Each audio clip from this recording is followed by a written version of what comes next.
অনেক বাবা মা আছেন, তাদের যে সমস্ত বাচ্চারা একটু কষ্ট করলেও রোজা রাখতে পারে, সেই সমস্ত বাচ্চাদেরকে অনেক বাবা মা নিজেরা রোজা রাখতে দেন না।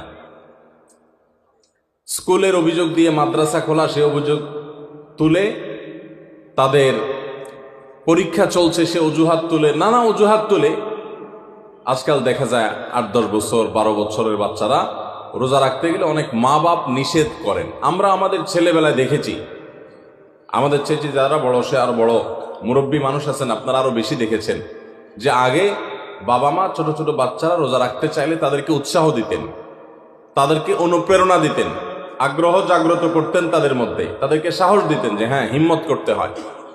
এখন বেশিরভাগ বাবা মা তাদের সন্তানদেরকে রোজা রাখতে উৎসাহিত করে না, বরং বাচ্চারা রোজা রাখতে গেলে তারা বলে না, রাখার দরকার না, তুমি ভেঙে ফেলো।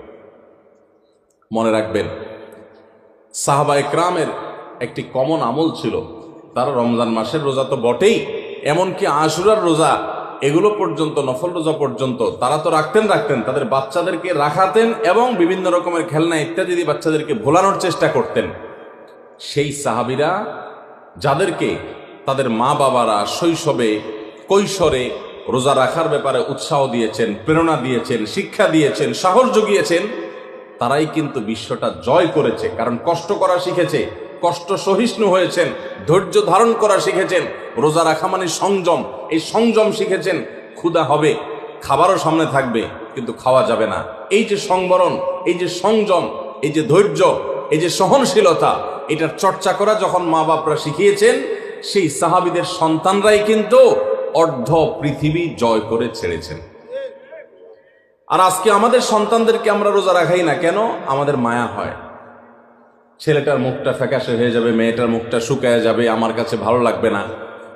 আমি সবসময় বলার চেষ্টা করি, দেখুন, আমাদের সন্তানদেরকে ভোগ শেখাবার প্রয়োজন নাই, ভোগ এটা শেখানোর দরকার হয় না। ভোগ করতে সবাই পারে, এটার জন্য যোগ্যতা লাগে না। ত্যাগ সবাই পারে না, ত্যাগটা শেখাইতে হয়। আপনার ছেলে মেয়েকে খাওয়া পড়ায় মোটা তাজা করবেন, এটার জন্য কোনো যোগ্যতার দরকার নাই। এটা গরু ছাগল পশু পাখি প্রাণী তারাও পারে, মানুষ তো পরের কথা। খাইতে কে না পারে? সবাই পারে। কিন্তু খাবার আছে, তবু আমি আল্লাহর নির্দেশে নিজেকে সংবরণ করব। একটা নির্দিষ্ট সময়, সূর্য ডোবার আগ পর্যন্ত আমি খাবো না।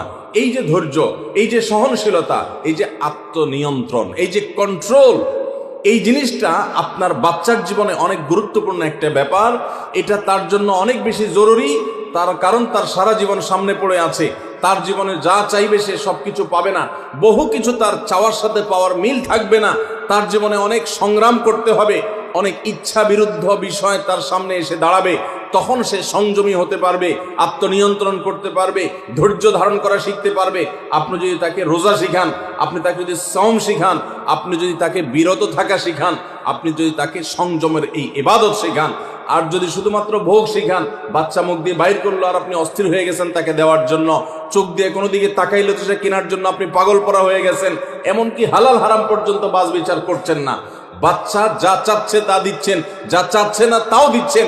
এই যে ভোগবাদের ভিতরে নিজেও হাবুডুবু খাচ্ছেন, বাচ্চাকেও হাবুডুবু খাওয়াচ্ছেন, এর মাধ্যমে আপনার বাচ্চা কখনো যোগ্য মানুষ হবে না। আপনার বাচ্চা আর যা হোক, বিশ্বজয়ী সাহাবা একরামের সেই অনুসরণকারী বাচ্চা হতে পারবে না।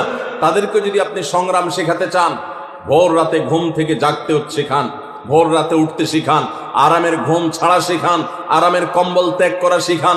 খাবার সামনে আছে, পানীয় সামনে আছে, ক্ষুধাও আছে, তৃষ্ণাও আছে, তারপরও সে খাবে না, এই সংযম শিখান।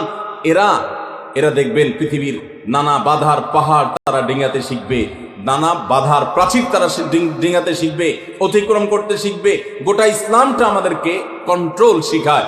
ভোগবাদী পৃথিবী আমাদেরকে শুধুমাত্র ভোগের উন্মাদনায় মাতাল হতে শিখায়, ইসলাম কন্ট্রোল করতে শিখায়।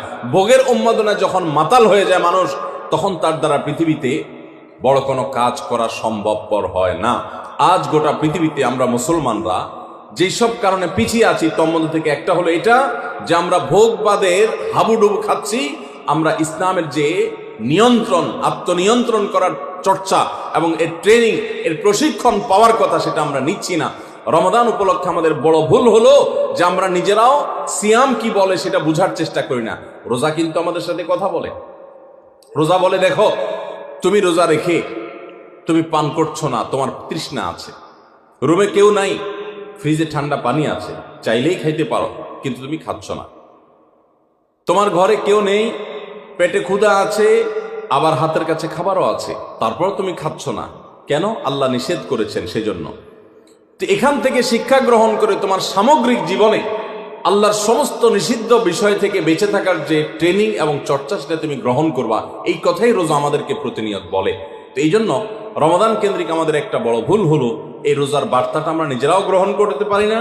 আমাদের শিশুরা বিশেষ করে যারা রোজা রাখার উপযোগী হয়, আমি 2 বছর 3 বছরের শিশুকে তো রোজা রাখার কথা বলি না, ইসলামও সে কথা বলে না, কিন্তু আপনার বাচ্চা যখন 8-10 বছর বয়স হয়ে যায়, যখন থেকে 7-8 বছর পার হয়ে যাওয়ার পর সে রোজা রাখতে শিখে, একদিন হয়তো সে জোহর পর্যন্ত রাখবে, এরপর ভেঙে ফেলবে, কোনো গুনাহ হবে না।